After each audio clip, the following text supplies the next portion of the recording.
नमस्कार, भारत उदय समाचार की एक विशेष रिपोर्ट में आप सभी का स्वागत है। मैं दरभंगा जिला के तारडी प्रखंड के महिया गांव में मौजूद हूं और यहां पर प्रत्यक्ष झा हैं जो मेरे साथ जुड़ेंगे। आज बीपीएससी क्वालिफाई कर चुके हैं, 419वां रैंक इनका आया है। इन सभी बातों के बारे में इनसे जानेंगे और कैसे इन्होंने सफलतापूर्वक ये बीपीएससी क्वालिफाई किया है, इन सभी बातों पर इनसे ही जानेंगे। सबसे पहले आपका प्रत्येक जी स्वागत है। क्या कहना चाहते हैं हमारे दर्शकों के लिए और कैसे आपने इस सफलता को प्राप्त किया है?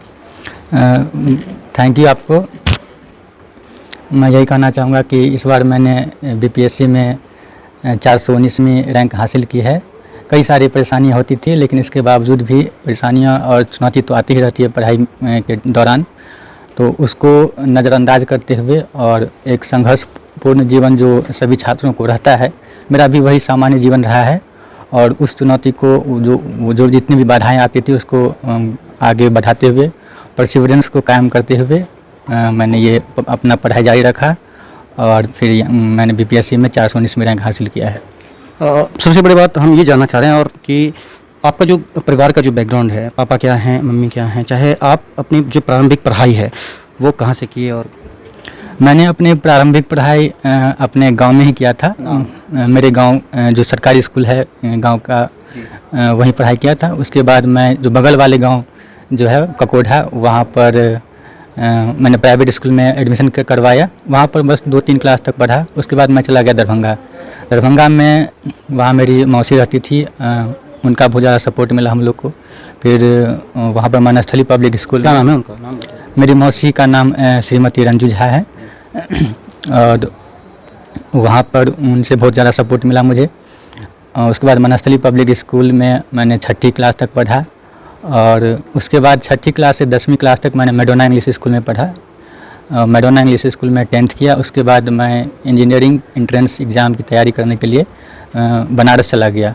वहाँ पर कोचिंग भी ली, लेकिन वहाँ पर मुझे उतनी सफलता नहीं मिली। फिर भी कहीं कहीं पर क्लियर हुआ था, लेकिन उतनी अच्छी रैंक आईआईटी में भी नहीं आया और AIEEE में भी नहीं आया। तो फिर मैंने वहाँ पर ICAR का एग्ज़ाम होता है, वो उस एग्ज़ाम में बैठा और मुझे केरला एग्रीकल्चरल यूनिवर्सिटी मुझे मिला। तो मैंने फिर वहीं जा कर के एडमिशन ले लिया। मैंने तो यही समझा था कि वहाँ पर जाऊँगा तो उसके बाद मुझे MBA करना है। तब तक मैंने सिविल सर्विस के बारे में सोचा भी नहीं था। तो जब मैंने कॉलेज गया तो वहाँ पर जो मुझे माहौल मिला, वहाँ पर जो मेरे क्लासमेट थे, वहाँ पर जो मेरे टीचर्स थे, उन्होंने मेरा बहुत ज़्यादा सपोर्ट किया। मेरे क्लासमेट मुझे वहाँ पर बहुत ज़्यादा सपोर्ट करते थे और इधर से मेरे पापा जी भी बहुत सपोर्ट करते थे। तो फिर वहीं से मुझे सिविल सर्विस की तैयारी मैंने करना शुरू किया। फिर जैसे ही मेरा ग्रेजुएशन ख़त्म हुआ, उसके बाद मैंने वहाँ पर किस ग्रेजुएशन किए हैं, कहाँ किए थे?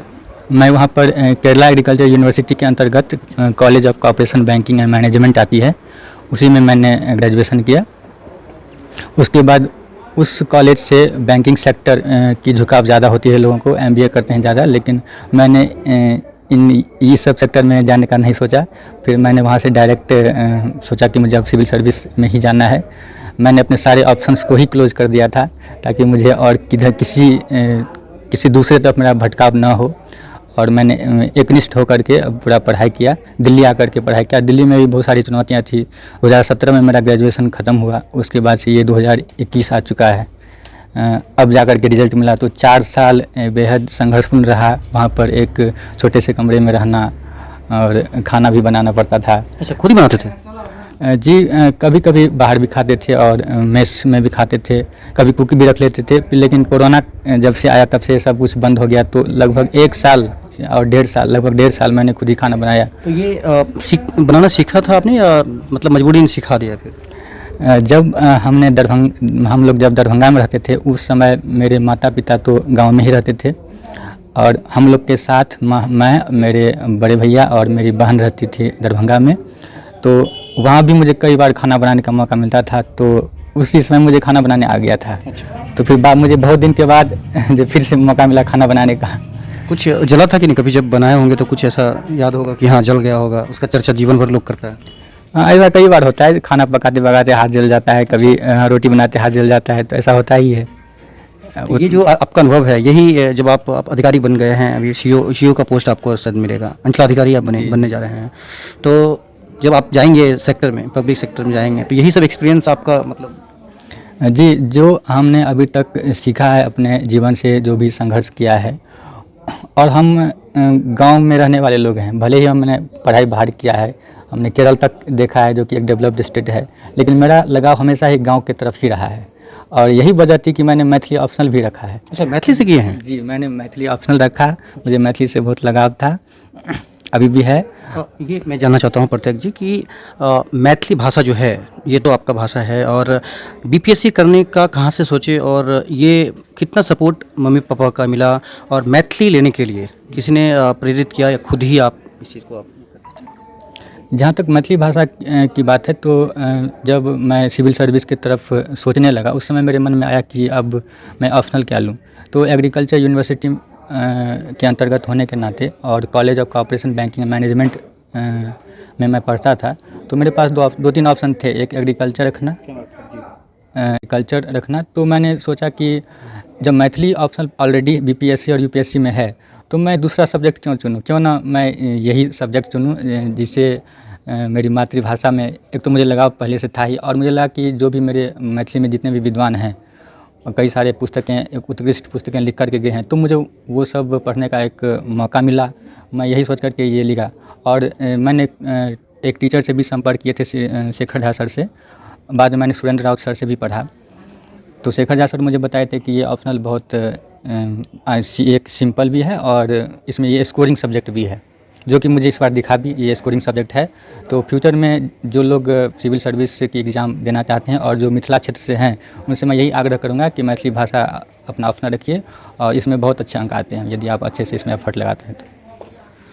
प्रत्येक जी, बीपीएससी का जो तैयारी हो रहा था उस समय में सबसे ज़्यादा जोर किसका था, और आप कितने घंटे उस समय में पढ़ते थे, और आज जो मुकाम हासिल हुआ है, इन सभी जो वो समय बीता है उसके बारे में जो भी सिविल सर्विस की तैयारी करने के लिए मुझे कहीं से कोई जोर नहीं मिला। पहली बात, मेरे पापा मुझे पूर्ण रूप से स्वतंत्र छोड़ दिए थे कि तुम्हें जो करना है वो करो। मैंने तो पापा को बोला भी नहीं था कि मुझे सिविल सर्विस की तरफ जाना है, उससे पहले ही मैंने बुक सारी खरीद के रख लिया था। जब मेरे पापा को पता चला कि मैं ये सारी बुक्स खरीद लिया हूँ, तब वो बहुत ही खुश हुए कि मेरी रुझान इधर है, मेरा इंटरेस्ट इस साइड में। उसके बाद उन्होंने मुझे हमेशा सपोर्ट किया और हम लोग जहाँ भी रहे वहाँ भी मुझे पूर्ण रूप से जो फिनेंशियली बहुत ज़्यादा सपोर्ट किए और कोई तकलीफ़ नहीं होने दिए। जो कोचिंग क्लास है जिससे आप पढ़ते होंगे, इंटरनेट का कितना इसमें योगदान है आपके बीपीएससी? सिविल सर्विस की तैयारी करने इंटरनेट का बहुत बड़ा योगदान है। मुझे लगता है कि अब कोचिंग में लोग जाता था पहले पढ़ने के लिए, तो बहुत ज़्यादा टाइम भी उसका वेस्ट होता था जाने में आने में। लेकिन अब जब से डिजिटल मीडिया एक बूस्ट किया है, उसके बाद से करंट अफेयर्स हो या फिर ऑनलाइन क्लासेस हो, सभी कुछ लोगों को घर बैठे मिल जाता है। तो जो लोग अब जो गरीब परिवार के हैं, जिनके पास पैसे नहीं हैं, वो लोग अब गांव में रह कर के ही मोबाइल का पूर्ण रूप से इसका इस्तेमाल करके अपनी पूरी स्टडी मोबाइल के थ्रू ही कर सकते हैं। इसमें मैंने भी इसका बहुत ज़्यादा सहयोग लिया है। प्रत्येक जी, डिजिटल मीडिया की बात कर रहे हैं, तो किस प्लेटफॉर्म का आपको सहायता मिला, किस प्लेटफॉर्म से आप ज़्यादा इकट्ठा करते थे अपना कंटेंट? जहाँ तक डिजिटल मीडिया की बात है तो मैं इनसाइट्स ऑन इंडिया नाम की वेबसाइट है, IAS बाबा है, तो यहाँ से मैंने आंसर राइटिंग करता, जो मुझे लगता था बीपीएससी के लिए उपयुक्त क्वेश्चन है, वहाँ से मैं कलेक्ट करता था और उसको मैं आंसर राइटिंग करता था। इसके अलावा यूट्यूब का भी मैंने भरपूर सहयोग लिया। इसमें कई सारे चैनल हैं। कल्चर रखना, तो मैंने सोचा कि जब मैथिली ऑप्शन ऑलरेडी बीपीएससी और यूपीएससी में है तो मैं दूसरा सब्जेक्ट क्यों चुनूँ, क्यों ना मैं यही सब्जेक्ट चुनूँ जिससे मेरी मातृभाषा में एक तो मुझे लगाव पहले से था ही, और मुझे लगा कि जो भी मेरे मैथिली में जितने भी विद्वान हैं और कई सारे पुस्तकें, एक उत्कृष्ट पुस्तकें लिख कर के गए हैं, तो मुझे वो सब पढ़ने का एक मौका मिला। मैं यही सोच कर के ये लिखा, और मैंने एक टीचर से भी संपर्क किए थे, शेखर झा सर से, बाद में मैंने सुरेंद्र राउत सर से भी पढ़ा। तो शेखर झा सर मुझे बताए थे कि ये ऑप्शनल बहुत एक सिंपल भी है और इसमें ये स्कोरिंग सब्जेक्ट भी है, जो कि मुझे इस बार दिखा भी, ये स्कोरिंग सब्जेक्ट है। तो फ्यूचर में जो लोग सिविल सर्विस की एग्ज़ाम देना चाहते हैं और जो मिथिला क्षेत्र से हैं, उनसे मैं यही आग्रह करूंगा कि मैथिली भाषा अपना ऑप्शनल रखिए और इसमें बहुत अच्छे अंक आते हैं यदि आप अच्छे से इसमें एफर्ट लगाते हैं तो। प्रत्येक जी, बीपीएससी का जो तैयारी हो रहा था उस समय में सबसे ज़्यादा जोर किसका था, और आप कितना घंटे उस समय में पढ़ते थे और आज जो ये मुकाम हासिल हुआ है, इन सभी जो वो समय बीता है उसके बारे में ज़रा। जो भी सिविल सर्विस की तैयारी करने के लिए मुझे कहीं से कोई जोर नहीं मिला। पहली बात, मेरे पापा मुझे पूर्ण रूप से स्वतंत्र छोड़ दिए थे कि तुम्हें जो करना है वो करो। मैंने तो पापा को बोला भी नहीं था कि मुझे सिविल सर्विस की तरफ जाना है, उससे पहले ही मैंने बुक सारी खरीद के रख लिया था। जब मेरे पापा को पता चला कि मैं ये सारी बुक्स खरीद लिया हूँ, तब वो बहुत ही खुश हुए कि मेरी रुझान इधर है, मेरा इंटरेस्ट इस साइड में। उसके बाद उन्होंने मुझे हमेशा सपोर्ट किया और हम लोग जहाँ भी रहे वहाँ भी मुझे पूर्ण रूप से जो फिनेंशियली बहुत ज़्यादा सपोर्ट किए और कोई तकलीफ़ नहीं होने दिए। जो कोचिंग क्लास है जिससे आप पढ़ते होंगे, इंटरनेट का कितना इसमें योगदान है आपके बीपीएससी? सिविल सर्विस की तैयारी करने इंटरनेट का बहुत बड़ा योगदान है। मुझे लगता है कि अब कोचिंग में लोग जाता था पहले पढ़ने के लिए, तो बहुत ज़्यादा टाइम भी उसका वेस्ट होता था जाने में आने में। लेकिन अब जब से डिजिटल मीडिया एक बूस्ट किया है, उसके बाद से करंट अफेयर्स हो या फिर ऑनलाइन क्लासेस हो, सभी कुछ लोगों को घर बैठे मिल जाता है। तो जो लोग अब जो गरीब परिवार के हैं, जिनके पास पैसे नहीं हैं, वो लोग अब गांव में रह कर के ही मोबाइल का पूर्ण रूप से इसका इस्तेमाल करके अपनी पूरी स्टडी मोबाइल के थ्रू ही कर सकते हैं। इसमें मैंने भी इसका बहुत ज़्यादा ये सहयोग लिया है। प्रत्येक जी, डिजिटल मीडिया की बात कर रहे हैं, तो किस प्लेटफॉर्म का आपको सहायता मिला? किस प्लेटफॉर्म से आप ज़्यादा इकट्ठा करते थे अपना कंटेंट? जहाँ तक डिजिटल मीडिया की बात है तो मैं इनसाइट्स ऑन इंडिया नाम की वेबसाइट है, IAS बाबा है, तो यहाँ से मैंने आंसर राइटिंग करता, जो मुझे लगता था बीपीएससी के लिए उपयुक्त क्वेश्चन है, वहाँ से मैं कलेक्ट करता था और उसको मैं आंसर राइटिंग करता था। इसके अलावा यूट्यूब का भी मैंने भरपूर सहयोग लिया। इसमें कई सारे चैनल हैं। उस वक्त का आप बता रहे हैं तो बता दीजिए। हाँ। देखिए, जब रिज़ल्ट आया उस समय तो मैं दूसरे गांव में था, मैं अपने घर पे था नहीं। आपने बताया कि पीडीएफ देखते गए जब हाँ। 6वें नंबर पर, जब 6वें नंबर पर आया तो मुझे मेरा रोल नंबर मिला, मुझे खुशी का ठिकाना नहीं रहा। अभी जितना हंस रहे हैं उससे ज़्यादा या कम हंस रहे थे? उस समय तो मुझे लगा कि बस हो गया, जितनी मैंने तैयारी की वो तो मुझे मिल गया। मुझे लगा बाहर आंगन में पूजा हो रहा है, भगवान मेरे पे सहाय हैं। तब मैंने लोगों को बताया तो उनका खुशी का ठिकाना नहीं रहा। अच्छा, ये बताएं कि वो पल जो था वो कैसा, क्या मन में क्या आ रहा था उस समय? मन में यही था कि अब इतना ज़्यादा जो मैंने संघर्ष किया उसका मुझे रिवार्ड मिला है। और मुझे लगा कि जो मेरे पापा जो इतना संघर्ष किया मेरे साथ, मुझे मम्मी पापा, उनका भी मेहनत अब रंग लाया है। और आंगन में जो लोग थे उनको जब मैंने बताया तो वो लोग भी फूले नहीं समा रहे थे। तो मुझे बहुत अच्छा लगा, तो मैंने भैया को बताया तो वो भी एकदम खुशी से झूमने लगे जो मेरा रिजल्ट हो गया। तो बहुत अच्छा लगा ये सब जान करके। चलिए, आपको भी भारत उदय समाचार की ओर से शुभकामनाएं सबसे पहले तो। Thank you sir. ये बताएं कि प्रतीक जी कि ऐसा कोई दिन आया होगा कि जब आप पढ़ने के लिए बैठे होंगे और लाइट कट गया हो, चाहे कोई ऐसा परेशानी आ गया हो कि आप बुक बंद कर दिए हो, या ऐसी कोई बात आया हो घर में जिससे लगकर 10 दिन तक आपने बुक नहीं छोया हो, ऐसा कोई बात जो आपके जीवन में? जी, ऐसा कई बार होता था जब लाइट चली जाती थी, पढ़ने में कई सारे परेशानियां होती है। लेकिन मैं यही कहना चाहूँगा कि जो भी बीपीएससी की या यूपीएससी की तैयारी कर रहे हैं छात्र छात्राएं, उनसे मैं यही कहना चाहूँगा कि परेशानियां तो आती ही रहती है, लेकिन पढ़ाई को कभी भी डिसकंटिन्यू नहीं करना चाहिए लंबे समय तक। एक दिन हो गया, 2 दिन हो गया, ठीक है, लेकिन ऐसा नहीं कि 10-10 दिन या 15-15 दिन आप नहीं पढ़ रहे हैं तो आप अपने पाथ से डेविएट हो जाएंगे।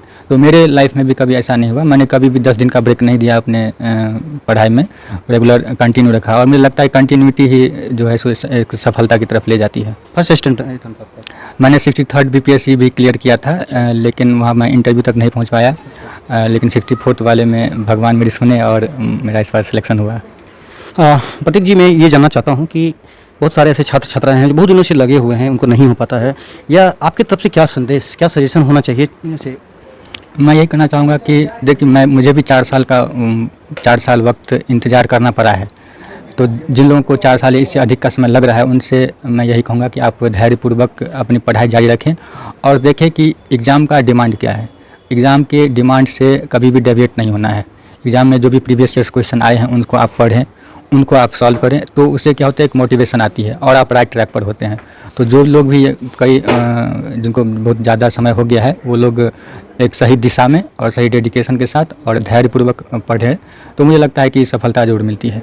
मंत्र आपकी तरफ से?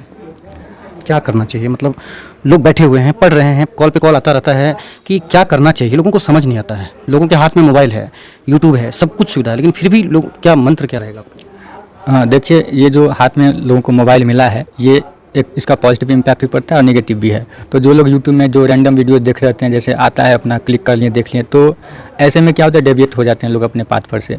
तो यूट्यूब का उतना ही इस्तेमाल करें जो आपको पढ़ाई में जो आपको हेल्पफुल हो, ज़्यादा समय इस सब पर खर्च ना करें, और जो आपको स्टडी से रिलेटेड है उस पर ज़्यादा समय दें। और मैं कहूँगा कि धैर्यपूर्वक आप पढ़ते रहें और राइट डायरेक्शन में पढ़ें, ये बहुत ज़रूरी है। कुछ लोग होते हैं जो बहुत कम पढ़ते हैं और उनका यदि सही निशाना रहता है तो बहुत जल्दी क्रैक कर जाते हैं, और कई लोग समुद्र उपजते रहते हैं लेकिन फिर भी नहीं होता है। तो ऐसा ना करें, सही राइट डायरेक्शन में जाएं, एग्ज़ाम का जो डिमांड है उसको समझें और उसी डायरेक्शन में मेहनत करें, तो सफलता जरूर मिलती है। चलिए ये बताएं कि मम्मी पापा, खासकर मम्मी का अगर बात करें, कितना सहयोग रहा? मम्मी का सहयोग बहुत ज़्यादा रहा है। मम्मी कभी भी हम लोग को ये नहीं कहती, खुद तो बहुत टेंशन में रहती थी कि एग्ज़ाम में हम लोग क्रैक नहीं, मतलब सफलता नहीं मिल पा रही थी, लेकिन हम लोग को कभी ये महसूस नहीं होने दी कि वो बहुत टेंशन में है। इसी टेंशन के कारण उन्हें कई सारे जैसे बीमारियां भी हो गई, जैसे डायबिटीज़ सब हो गई। आज भी मैं गया था उनको मतलब दिखाने के लिए डॉक्टर के पास। मैंने मम्मी को कहा भी है कि अब तुम कोई टेंशन मत लो, अब मेरा हुआ है, अब रिलैक्स रहो। तो माता और पिताजी का बहुत बड़ा योगदान रहता है। बहन लोगों का कैसा फ़ोन आया, क्या बोल रही थी वो लोग? बहन लोग का भी बहुत बड़ा सहयोग रहा है। मेरी छोटी बहन का तो बहुत सहयोग रहा है बचपन से ही, क्योंकि हम लोग दरभंगा में जब रहते थे तो वही खाना बनाती थी। तो अच्छा, मतलब कहीं ना कहीं जी बहन का बहुत सहयोग रहा है। और जो बड़ी बहन है उनका भी बहुत ज़्यादा सहयोग। जब हम तैयारी करने लगे दिल्ली में, तो उस समय वही बहन मेरे साथ थी, तो उनका भी बहुत बड़ा सहयोग मिला है। जब मैंने बहन को बताया तो वो सब रोने लगी। हाँ, रोने लगी, मतलब लिटरली खुशी के मारे रोने लगी कि आज जो मैंने संघर्ष किया, जो उन लोगों ने संघर्ष किया हम लोग के साथ, तो आज वो जो है सो वो सफल रहा। तो ज्वाइनिंग के बाद जो सैलरी आएगा पहला, तो उसमें क्या इन लोगों के लिए क्या आपने सोचा है, जो जिसका चर्चा कर रहे थे?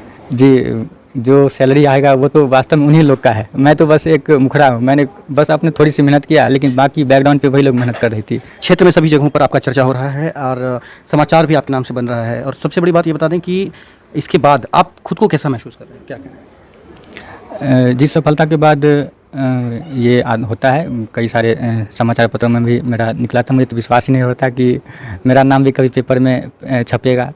और मुझे लगता है कि सफलता जब मिलती है तो लोगों को और भी रिस्पॉन्सिबिलिटी के साथ आगे बढ़ना चाहिए। अपना जो भी समाज ने मुझे दिया है, मुझे लगता है अब मेरा समय आ गया है कि मैं अब समाज को दूं अपनी तरफ से। आपके गांव से जब आप पढ़ाई करने के लिए जाते थे तो कैसे जाते थे, मतलब कैसा उस समय में रास्ता था और किस तरह से आपको सुविधा दी गई थी? जब मैं बगल वाले गांव में पढ़ रहा था तो उस समय मैं बहुत छोटा था, तो लगभग 2 किलोमीटर था वो ककोढ़ा गांव, मैया से ककोढ़ा 2 किलोमीटर लगभग है, तो पैदल ही जाता था। वो बहुत लगभग 5 साल का मैं रहूँगा उस समय, और बस बैग झोला टांग करके जाता था 2 किलोमीटर, फिर वहाँ से फिर आता था एकदम धूप में भी। रोड तो बहुत अच्छी थी नहीं, रोड अब ठीक हो गई है, तो दिक्कत होता था। उस समय ऐसा नहीं था कि रिक्शा से चले जाते हैं, बस पैदल ही जाइए पैदल ही आइए, ऐसा था। बहुत बहुत धन्यवाद। भारत उदय समाचार के दर्शकों के लिए क्या कहना चाहते हैं आप? मैं दर्शकों से कहना चाहूँगा कि आप जो भी दर्शक बीपीएससी या यूपीएससी की तैयारी कर रहे हैं वो बहुत ही लगनशील होकर के तैयारी करें, धैर्यपूर्वक तैयारी करें, राइट डायरेक्शन में तैयारी करें, सफलता जरूर आपको हाथ लगेगी। चलिए बहुत बहुत धन्यवाद प्रत्येक जी। जो है आज बीपीएससी पास कर चुके हैं, क्या कहना चाहते हैं, कैसा लग रहा है आज आपको? मतलब बहुत आनंदित हैं हम, और हमारा समाज इनको लेके बहुत खुश हैं कि प्रत्येक जी इस गांव के, हमारे गांव के एक बेटा जो है ना बीपीएससी निकाला है, और इनके लिए काफ़ी आश्वस्त थे कि इन्होंने काफ़ी मेहनत किया है। एक रुपया भी इन्होंने नाजायज खर्च नहीं किया है, सिर्फ अपने काम पे, अपने पढ़ाई पे ध्यान देता था, और अपने लगन से, इनके लगन से ये मुकाम हासिल हुआ है। इसके लिए हम काफ़ी प्रसन्न हैं, हमारा समाज काफ़ी प्रसन्न है। आप खुद देखे हैं कि हमारे दरवाजे पर गांव के 100 सैकड़े आदमी आके इनको आशीर्वाद दिए हैं, बहुत आनंदित हैं, बहुत प्रफुल्लित हैं। आपकी तरफ से क्या आशीर्वाद रहेगा? हम इनको आशीर्वाद देते हैं कि और आगे बढ़ें, ये तो शुरुआत है, और ऊपर सो एक आगे बढ़ता रहे, और यह हमारा यही कामना है, हम यही आशीर्वाद देते क्या नाम है आपका? हैं। हमारा नाम है अभिराम झा। आप क्या क्या हम करते थे? शिक्षक हैं, उत्क्रमित मध्य विद्यालय महिया में शिक्षक हैं, प्रधानाध्यापक के पद पर काम करते हैं। अभी भी हैं? अभी भी हैं। चलिए, बहुत बहुत शुभकामनाएं, बहुत बहुत धन्यवाद आपको।